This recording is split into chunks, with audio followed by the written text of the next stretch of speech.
Good morning. It's snowing and chilly outside, so I'm gonna do our video from inside the car.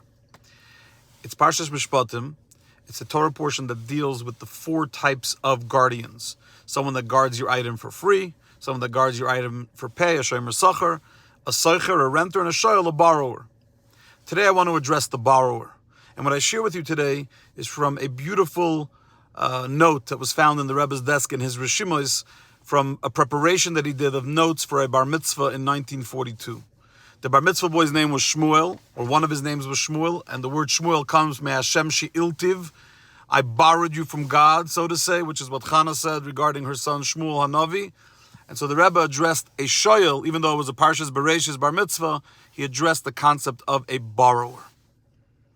And the Rebbe said as follows: a borrower is someone that has full responsibility.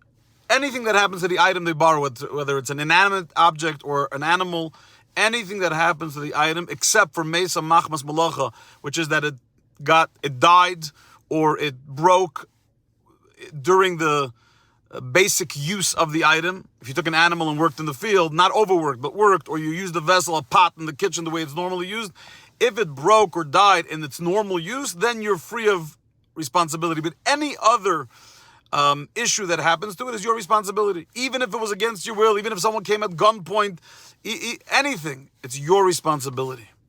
And in the service of a Jew with Hashem, we are each a shoyel.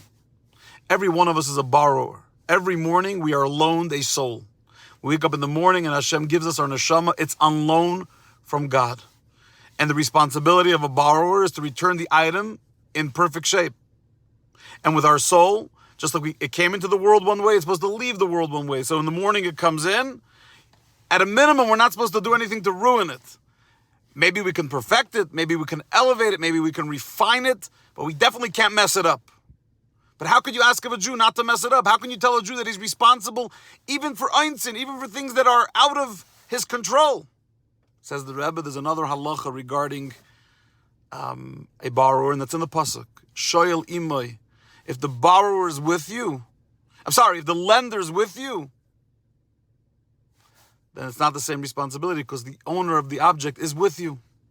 So the Rebbe says, you want to survive the world, you want to survive the day, you want to make sure that you don't become so responsible for every object, bring the lender with you. Who's the lender in this case? HaKadosh Baruch Hu.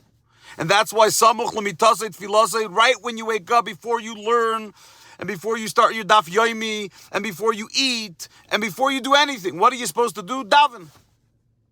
Pray. Connect with God. Bring him on board. And now that he's on board, you have the owner with you, you have the lender with you, and therefore the responsibility of the borrower is less.